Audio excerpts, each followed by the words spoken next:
యేసే పరిష్కారము అనుదిన Bible television కార్యక్రమం ప్రేక్షకులందరికీ యేసుక్రీస్తు వారి అత్యున్నతమైన నామమున వందనాలు.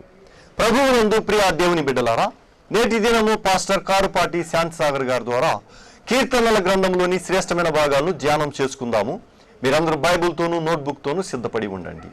ప్రజల వద్దకు పరిష్కారం అనే పశ్చిమ గోదావరి సువార్తీకరణ ఉద్యమంలో భాగంగా యేసే పరిష్కారము సిబ్బంది మరియు పాస్టర్ కారుపాటి శాంతసాగర్ గారు మీ గృహాలను దర్శిస్తూ ఉన్నప్పుడు మీరు చూపిస్తున్న ప్రత్యేకమైన ఆదరణ నిమిత్తము మీ అందరికీ ధన్యవాదాలు తెలియచేసుకుంటూ ఉన్నామండి.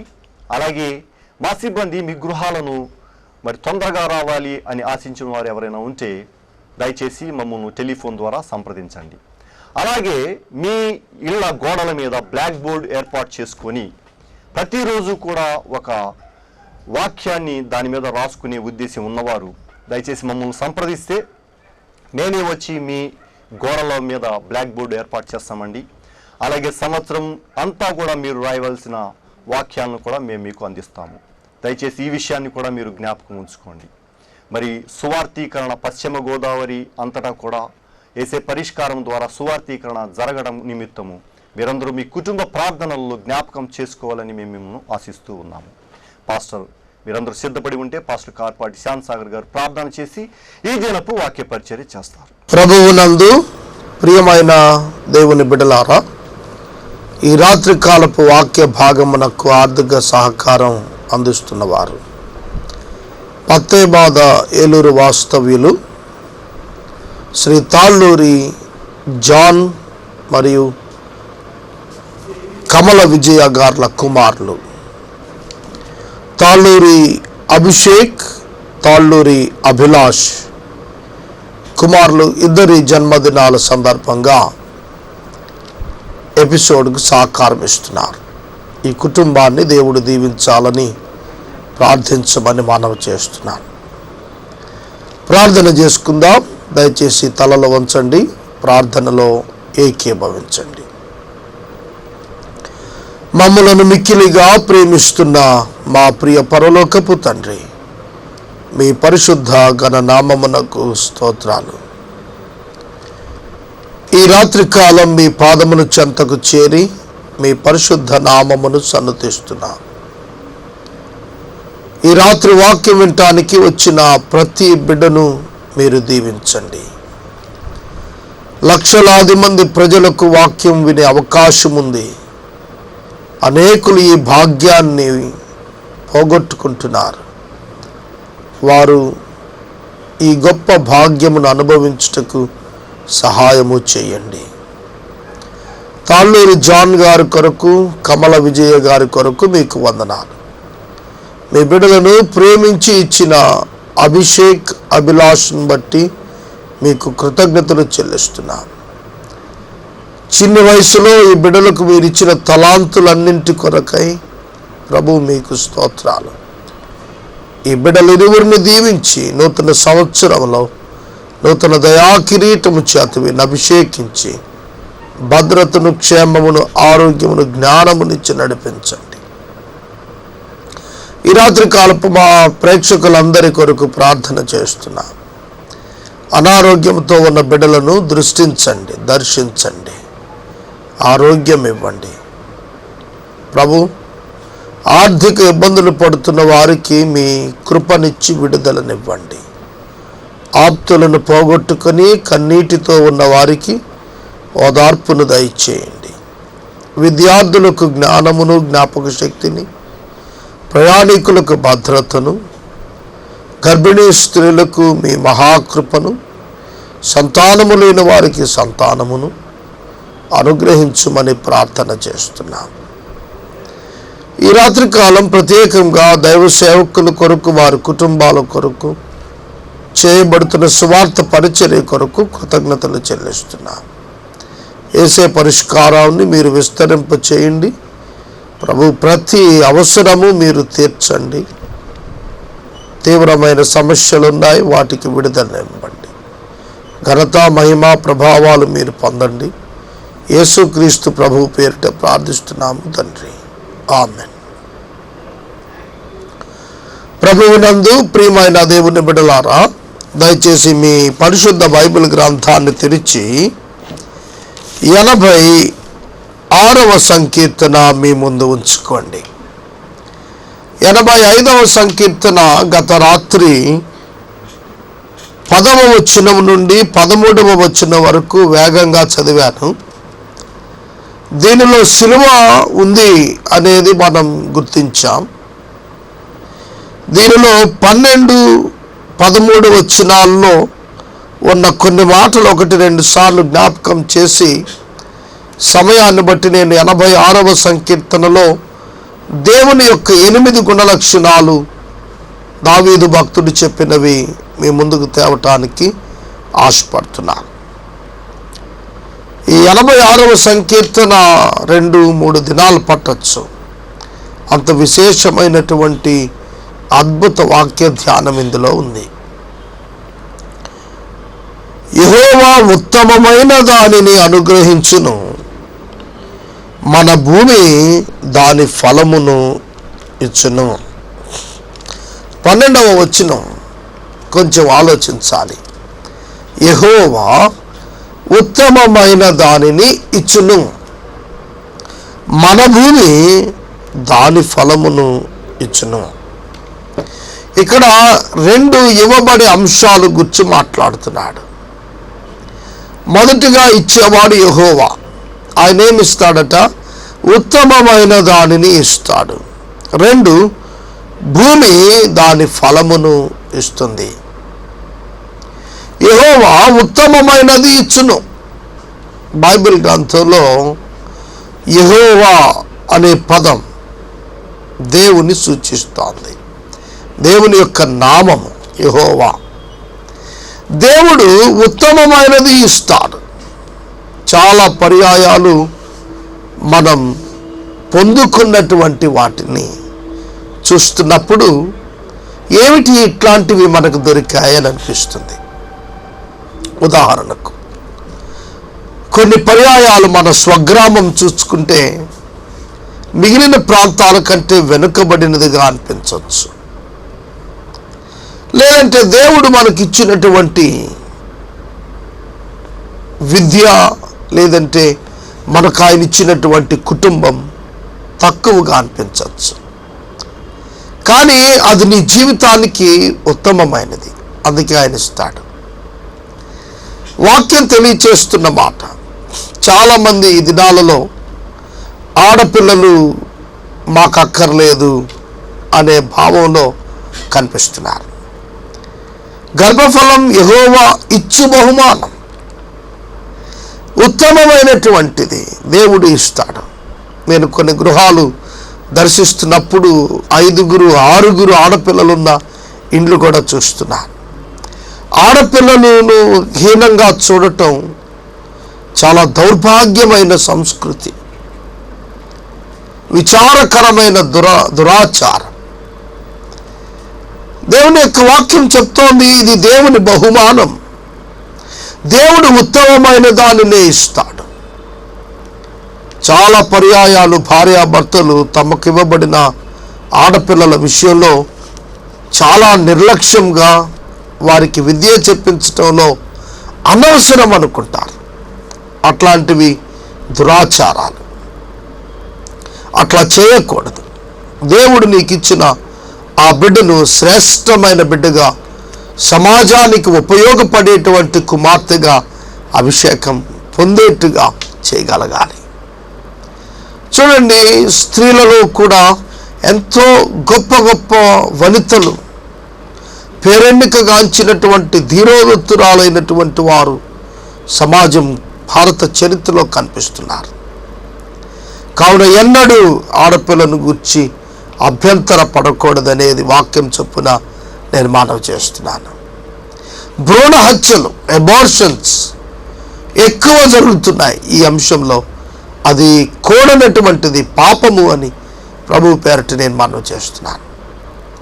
కొన్ని పర్యాయాలు మన బిడ్డలు విద్యలో రాణించకపోతే మనం అనుకుంటా, ఏమిటి ఇట్లాంటి బిడ్డనిచ్చాడు అని.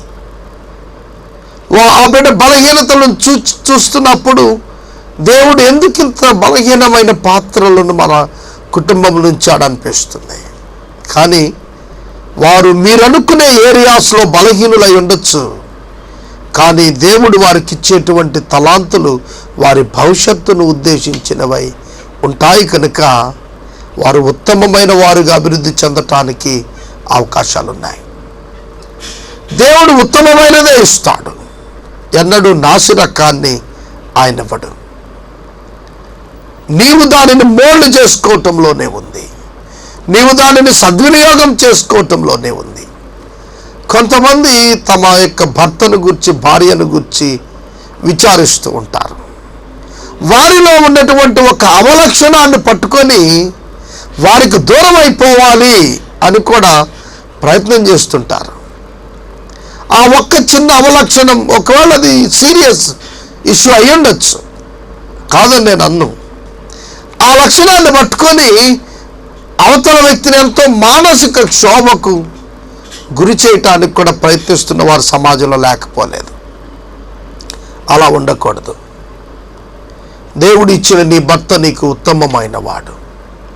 ఒకవేళ త్రాగుబోతు అవ్వచ్చు, అతడు మారటానికి శ్రద్ధ తీసుకోండి.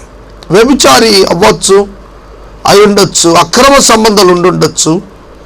పరిష్కారం అది కాదు. దానిని వాక్యం చేత సరిచేసుకోవటం నేర్చుకోవాలి. ప్రియమైన దేవుని బిడ్డలారా, యెహోవా నీకు ఇచ్చిన ప్రతిదీ ఉత్తమమైనది.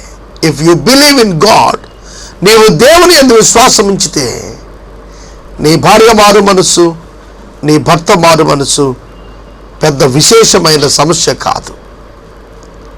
కనుక ధైర్యం తెచ్చుకోండి. చాలామంది మహిళలు ప్రార్థన కోరుతున్నారు. నా భర్త అక్రమ జీవితంలో ఉన్నాడండి, మా కొరకు ప్రార్థించండి. నా భర్త నన్ను విడిచి వెళ్ళిపోయాడు, ప్రార్థించండి. నా భర్త త్రాగుడుతో, భయంకరమైన జూదముతో ఉన్నాడు, ప్రార్థించండి అని అనేకులు కోరుతున్నారు. అటు వారికి నేను మనవి చేస్తున్నాను, మీరు వారి కొరకు ప్రార్థించండి. మీరు వారిని ప్రేమతో ప్రభువు యొక్క మార్గం వారు గ్రహించినట్లు మీరు బోధ చేయనక్కర్లేదు. మీరు మీ జీవిత విధానంలో మీరు వారిని ప్రభువు వైపు మరల్చడానికి ప్రయత్నం చేయండి. God always gives us the best once. దేవుడు మనకు అన్ని సమయాలలో మంచి వాటినే ఇస్తాడు. శ్రమలు సహితం మంచివే. అవి లేకపోతే మనం అభివృద్ధి చెందలేం. ఈ మధ్యన ఒక వ్యాపారస్తునితో నేను మాట్లాడుతున్నాను. ఆయన అన్న మాట, అప్పు చేసిన వాడే త్వరగా అభివృద్ధిలోకి వస్తాడన్నాడు. నేను అడిగాను, ఎట్లా సాధ్యమని. అప్పు తీర్చాలనే తపన ఉంటుంది, వచ్చిన చిన్ని అవకాశాన్ని కూడా విడిచిపెట్టకూడదనేటువంటి ఆతృత ఉంటుంది అతనికి. సొంత డబ్బుతో చేసేవాడు వస్తే ఏమిటి, లేదంటే ఏమిటని అనేక అవకాశాలు పోగొట్టుకుంటాడు. బిజినెస్లో మేము అనేక మందిని ఇట్లాంటి వారిని చూస్తున్నామన్నాడు. ప్రియమైన దేవుని బిడ్డలారా, మనకున్నటువంటి సమస్య మన భవిష్యత్తుకు ఒక మంచి పునాది కొరకే దేవుడిస్తున్నాడు అనే నమ్మికతో మీరు ముందుకెళ్తే ఇంకా ఎక్కువ కష్టపడదాం, ఇంకా ఎక్కువ పని చేద్దాం, ఇంకా ఎక్కువగా పరిచయాలు పెంచుకుందాం, ఇంకా ఎక్కువగా మన తలాంతులను వాడదాం, ఇంకా ఎక్కువ బెస్ట్ సర్వీస్ ఇద్దాం అని ఎప్పుడైతే అనుకుంటారో మనుషులు, సమాజంలో ఖచ్చితమైనటువంటి ప్రభావం వారి జీవితాల గుండా వెళుతుంది. యెహోవా ఉత్తమమైన దానిని ఇచ్చును, భూమి తన ఫలమును ఇచ్చును. భూమి తన ఫలమును ఇచ్చును. సోదరుడా, సోదరి, ఆదికాండ 3వ అధ్యాయంలో భూమి తన ఫలమును ఇవ్వదని చెప్పాడు దేవుడు. భూమి దాని ఫలమును ఏమని ఇస్తుంది? ముండ్ల తప్పలు, గచ్చ పొదలను ఇస్తుంది, ఆదాము పాపమును బట్టి అని చెప్పాడు. అయితే 85వ సంకీర్తన పై వచనాలు 10-11 వచనాల క్రింది భాగంలో భూమి దాని ఫలమిచ్చును అన్నాడు. 10-11 వచనాలు తర్వాత మాట ఇది. అర్థమవుతుందండి మీకు? 10-11 వచనాలు ఏం చెప్తున్నాయి? కృపా సత్యములు ఒకదానినొకటి కలుసుకున్నవి, నీతి సమాధానములు ఒకదానికొకటి ముద్దు పెట్టుకున్నవి, భూమిలో నుండి సత్యము మొలుచును. భూమిలో నుండి సత్యము మొలుచును, ఆకాశము నుండి నీతి పారజూచును. యెహోవా ఉత్తమమైన దానినిచ్చును, భూమి తన ఫలమునిచ్చును. అర్థమవుతుంది కదా? భూమి ఎప్పుడు తన ఫలమిస్తుంది? నీతి, న్యాయాలు, సత్యము, యథార్థత కలుసుకున్నప్పుడు, ఒకదానిని ఒకటి ముద్దు పెట్టుకున్నప్పుడు, అనగా శిలువ అనంతరం అని అర్థం. శిలువ అనంతరం అనగా మానవునికి పాప క్షమాపణ దేవుడు తన కుమారుని యందు ఇచ్చిన అనంతరం భూమి దాని ఫలమిచ్చును. మారు మనసు పొందిన వారి జీవితాలకు ఆదాముకి ఇచ్చినటువంటి శిక్షానుభవాలు అప్లై కావు. ఇదండి ఇక్కడ మర్మం. ఆదాముకి ఇచ్చిన శిక్ష ఇక్కడ అప్లై అవ్వదు. ఎందుకనగా వీరు యేసుక్రీస్తునందు విశ్వాసముంచుట ద్వారా దేవుని యొక్క నీతిని కప్పబడేటట్లుగా ఉండినారు. ఆకాశము నుండి నీతి పారదూచునగా you will be covered with the righteousness of the Lord. దేవుని యొక్క నీతి చేత నీవు కప్పబడతావు. నీ హృదయం అనేటువంటి భూమి నుండి సత్యము మొలుస్తుంది. కాబట్టి ఈ భౌతిక సంబంధమైన వనరులను నీ జీవితంలో దేవుడిస్తాడు. 18 సంవత్సరాల సేవా జీవితంలో నా వ్యక్తిగత అనుభవం, వాట్ ఎవర్ యు నీడ్, నీకేం కావాలో దానిని దేవుడు సమకూరుస్తాడు. భూమి దాని ఫలమును ఇచ్చును. పరిష్కారానికి అవుతున్న డబ్బు అంతా కూడా దేవుడిస్తోంది. నెలాఖరికి వస్తే ₹1 మళ్ళీ ఆఫీసులో ఉండదు. చాలామందికి ఇది ఆశ్చర్యం, కొందరికి అసూయ కూడాను. ఎట్లా వస్తోంది? భూమి దాని ఫలమిచ్చును. దేవుడు తన ఫలాన్ని ఆయన పంపిస్తాడు. చాలా పర్యాయాలు ఇలా నేను టీవీలో కెమెరా ముందు స్టూడియోలో కూర్చున్న తర్వాత కూడా ఆ దినపు ఎపిసోడ్స్ వచ్చిన అనుభవాలు 10ల సంఖ్యలో ఉన్నాయి. ప్రియమైన దేవుని బిడ్డలారా, మీ అవసరాలు దేవుడు తీరుస్తాడు. Because it is the ministry of God, it's not my own. నా సొంతం కాదు ఇది, దేవుని పరిచర్య. దేవుడు చేస్తున్నాడు, దేవుడే చేసుకుంటాడు. నీ అంతరంగంలో సత్యం ఉంటే, నీ అంతరంగంలో సత్యం ఉంటే, నీవు నీతి చేత విశ్వాసము ద్వారా కప్పబడితే దేవుడు ఉత్తమమైన దాన్ని ఇస్తాడు. నీ అంతరంగము నుండి నీతి మొలుస్తుంది. నీ హృదయంలో నుండి మంచి ఉత్పత్తులు బయటకు వస్తాయి. యేసు నామం బయటకు వస్తుంది.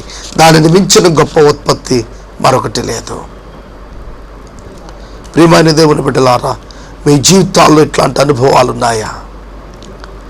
ప్రభువైన యేసుక్రీస్తు నందు విశ్వాసం ఉంచిన వారి జీవితాలు ఎట్లా మారిపోతాయి? శిలువ ప్రాయశ్చిత్తాన్నిచ్చింది. పాపము నుండి ప్రాయశ్చిత్తమునిచ్చింది. పాపము యొక్క అపరాధ భావన నుండి తప్పించింది. నీతికి వారసులుగా చేసింది. లోకంపై అధికారాన్ని తీసుకొచ్చింది. దేవుని నుండి, సమాజము నుండి, సృష్టి నుండి, మానసిక ఎడబాటుల నుండి కలిగినటువంటి ఆ భయంకరమైన వేదనా స్థితి నుంచి ఎడబాటులను తొలగించి సమాధానాన్ని ఇచ్చింది శిలువ. యేసు శిలువ మానవ పాప ప్రక్షాళన కొరకు దేవుడు వాడుకున్నటువంటి ఆయుధం. దేవుని యొక్క అద్భుత బలిపీఠం. తన కుమారుడైనటువంటి యేసుక్రీస్తు ప్రభువును పస్కా బలిపశువుగా దేవుడే స్వయంగా వధించినటువంటి బలిపీఠం శిలువ. ఆదికాండం 22వ అధ్యాయంలో అబ్రహాము కత్తి ఎత్తాడు. బంధించబడిన కుమారుడు కనిపిస్తున్నాడు. శిలువలో జరిగినది కూడా అదే. కుమారుడు బంధించబడిన వాడిగా, తనంతట తాను సమర్పించుకున్న వాడిగా ఉన్నాడు. తండ్రి అయిన దేవుడు కుమారునిపై తన యొక్క పాపపు యొక్క శిక్షను, కొరడాను జుళిపించాడు. సోదరుడా, సోదరి, దేవుని కార్యం దేవుడు చేశాడు. మానవునిగా నీ కార్యం నువ్వు చేయాలి. ప్రభు అయిన యేసునందు నీవు విశ్వాసం ఉంచినప్పుడు నీ అంతరంగం మారుతుంది. 13వ వచనం, నీతి ఆయనకు ముందు నడుచును, ఆయన అడుగు జాడలలో అది నడుచును. చూడండి, ఈ మాట కొంచెం విచిత్రంగా ఉంది. మొదటి లైన్ ఏమంది? నీతి ఆయన ముందర నడుచును. ఓకే. రెండవ వచనం ఏముంది? ఆయన అడుగు జాడలలో అది నడుచును. నీతి ఆయన ముందర నడుస్తుంది, ఆయన అడుగు జాడలలో నడుస్తుంది. అంటే అర్థం ఏమిటి? ఆయన నీతి మార్గములోనే నడుస్తాడు. ఆయనను వెంబడించేవారు ఆయన వెనకాల వస్తుండగా అది నీతి మార్గమై ఉంటుంది. ఆయన నీతి మార్గములో వెళ్ళాడు. ఆయన యందు విశ్వాసం ఉంచిన వారును నీతి మార్గములో వెళతారు.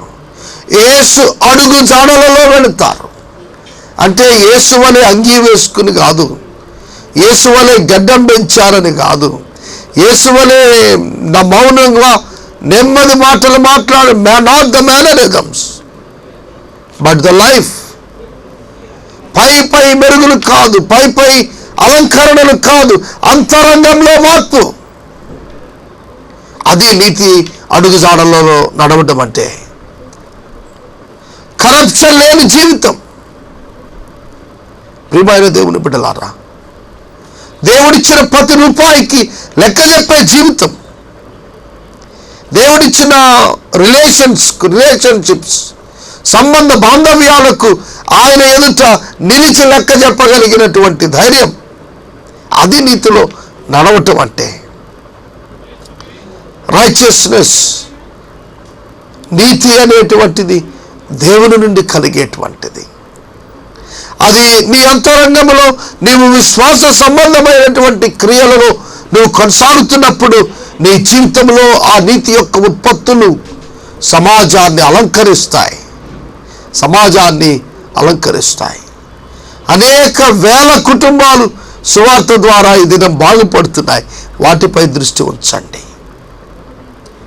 వాటిని చూడండి. వారు నీతి మార్గములోకి మరలించబడుతున్నట్లుగా మనం తెలుసుకుంటాం. సోదరుడా, సోదరి, ఈ రాత్రి కాలం నీ ఎదుట నీతి నిలుస్తోంది, నడుస్తోంది. విశ్వాసి ఎదుట నడుస్తున్న యేసే దేవుని యొక్క నీతి. దేవుని యొక్క కుమారుడైన క్రీస్తు అడుగుజాడలో నడుస్తున్న విశ్వాసి నీతి చేత కప్పబడిన వాడై నడుస్తున్నాడు. కాబట్టి దేవుని నీతిని విశ్వాసం ద్వారా సంపాదించుకుందాం. క్రియల ద్వారా నీతి కలుగదు, విశ్వాసము ద్వారానే నీతి కలుగుతుంది. ఈ 12-13 వచనాలు మనం ధ్యానం చేశాం. 85వ సంకీర్తనలో గత రాత్రి నేను వేగంగా చదివాను, కానీ చెప్పాల్సినవి అనేకమున్నాయని మీ ముందు మనవి చేశాను. 86వ సంకీర్తన మనకు సమయం చాలదు, పూర్తయిపోతోంది. కొద్ది మాటలు ఈ 86వ సంకీర్తనపై చెప్పి రేపటి దినం 86వ కీర్తన మొదటి వచనం ప్రారంభిస్తాను. 86వ సంకీర్తనలో దేవుని యొక్క 8 గుణలక్షణాలు, ఆయన క్రియలు, ఆయన తన బిడ్డల పట్ల ఎట్లా ఉంటాడు అనేది 8 మాటలను దావీదు తెలియచేశాడు. వాటిని చెప్తాను, వరుసగా చెప్తాను, మీరు చూడండి దయచేసి. 5వ వచనం, నీవు దయాళుడవు.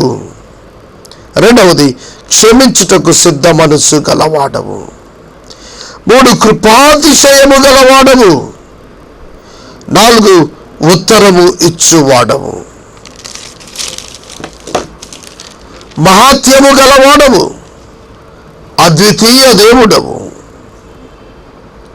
దయాదాక్షిణ్యములు గలవాడవు, కృపాసత్యములతో నిండిన వాడవు, నాకు సహాయకుడవైన వాడవు. దేవుడు చేసేటువంటి పనులు, ఈ 10 మాటలపై 10 ఎపిసోడ్స్ మనం ధ్యానం చేయించండి. 10 దినాలు మనం ఈ 86వ కీర్తనలో ఈ దైవిక లక్షణాలనే మనం చెప్పుకోవచ్చు. అవి కాక దావీదు తనను గురించి దేవుని ఎదుట మొరపెట్టుకున్న ఆసక్తికరమైన విషయాలు బైబిల్ గ్రంథంలో మనం చూడగలుగుతున్నాం. 86వ సంకీర్తన దావీదు యొక్క సంకీర్తన. దావీదు తాను దేవుని సన్నిధిలో ప్రార్థన చేస్తున్నప్పుడు దేవుని యొక్క గొప్ప క్రియలను, ఆ క్రియలలో ఆయన లక్షణాలను ఆయన జ్ఞాపకం చేసుకుంటూ వచ్చాడండి. కావున ఈ విషయాలు మీరు చూడండి. ఈ 8-9 ప్రత్యేక క్రియా లక్షణాలు దేవుని యందు మీ పట్ల కూడా ఉన్నాయి. వాటిని రేపటి వాక్య ధ్యానంలో మరింత విశదంగా మనం ధ్యానం చేద్దాం. రేపటి వాక్య ధ్యానంలో 16వ తారీఖు 86వ అధ్యాయం ధ్యానం చేసుకుందాం. ఈ రాత్రి కాలపు వాక్య భాగమునకు ఆర్థిక సహకారం అందించిన వారు పత్రేమాద వాస్తవ్యులు తాళ్ళూరు జాన్ మాస్టర్ గారు, కమల విజయ టీచర్ గారు, వీరి కుమారులు తాళ్ళూరు అభిషేక్, తాళ్ళూరు అభిలాషుల జన్మదినాల సందర్భంగా ఈ ఎపిసోడ్ సమర్పిస్తున్నారు. ఈ దినం తాళ్ళూరు అభిషేక్ బర్త్డే, బిడ్డను దేవుడు దీవించాలని ప్రార్థిస్తున్నాం. 10వ తారీఖు అభిలాష్ జన్మదినం జరిగింది. ఈ బిడ్డలిద్దరూ దీవించబడాలని ప్రార్థించండి. మనము ఇంతవరకు పాస్టర్ కార్పాటి శాంతసాగర్ గారి ద్వారా కీర్తనల గ్రంథములోని శ్రేష్టమైన భాగాలను ధ్యానం చేసుకున్నాము. ఈ కార్యక్రమం ద్వారా మీరు పొందుకొనుచున్న ఆత్మీయ మేలులు మాకు ఒక ఉత్తరం ద్వారా తెలియచేయండి. మీ ప్రార్థనా మనవులు మాకు తెలియచేస్తే సోమవారం నుండి శనివారం వరకు ఉదయము 9 గంటల నుంచి సాయంత్రము 4 గంటల వరకు 15 మంది స్త్రీల చేత ఏర్పాటు చేయబడిన ప్రత్యేక ప్రార్థనా శిబిరంలో మీ కొరకు ప్రత్యేకంగా ప్రార్థిస్తాము. మీ కుటుంబ పక్షముగా ఒక ఎపిసోడ్ ప్రసారం చేయాలనుకున్నారు మాకు తెలియచేయండి. అలాగే ఈ కార్యక్రమానికి ప్రతి నెల 100 రూపాయలు కానీ, 50 రూపాయలు కానీ, 25 రూపాయలు కానీ ఆర్థిక సహకారం అందించాలనుకునేవారు మాకు తెలియచేస్తే మా సిబ్బంది మీ గృహాలను దర్శిస్తారు. ముగింపు ప్రార్థన ఆశీర్వాదాలతో ఈ కార్యక్రమాన్ని ముగించుకుంటాం. ప్రార్థన చేసుకుందాం. దయచేసి తలలు వంచండి, ప్రార్థనలో ఏకీభవించండి. 84వ సంకీర్తన 2 దినాలు, 85వ సంకీర్తన 2 దినాలు, 86వ సంకీర్తన 3 దినాలు మనం ధ్యానం చేస్తున్నాం. విస్తారమైన వాక్య ధ్యానాలకు ఎపిసోడ్ స్పాన్సర్స్గా నిలవండి. పశ్చిమ గోదావరి అంతా సువార్తీకరణ చేస్తున్నాం. సహకారం అందించండి. ప్రార్థన. మమ్మల్ని మిక్కిలిగా ప్రేమిస్తున్న మా ప్రియ తండ్రి, మీకు కృతజ్ఞతలు. ఈ రాత్రి కాలం వాక్య విన్న బిడ్డలను దీవించండి. ఎపిసోడ్కు ఆర్థిక సహకారం ఇచ్చిన జాన్ గారిని, వారి కుటుంబాన్ని దీవించండి. రేపటి రాత్రి మేము కలుసుకుని మిమ్మల్ని స్తుతించే పర్యంతం మీ కృపలో మమ్మలను వర్ధిల్ల చేయండి. మా ప్రేక్షకులకు మంచి విశ్రాంతినివ్వండి. ప్రభు యేసే పరిష్కారం కొన్న అవసరాలన్నీ తీర్చండి. యేసు ప్రభు పేరిట ప్రార్థిస్తున్నాము తండ్రి, ఆమేన్. తండ్రి అయిన దేవుని ప్రేమ, కుమారుడైన యేసుక్రీస్తు వారి యొక్క కృప, పరిశుద్ధాత్మ దేవుని యొక్క అన్యోన్య సహవాసము సదాకాలము మనకందరికీ తోడై ఉండును గాక. ఆమేన్.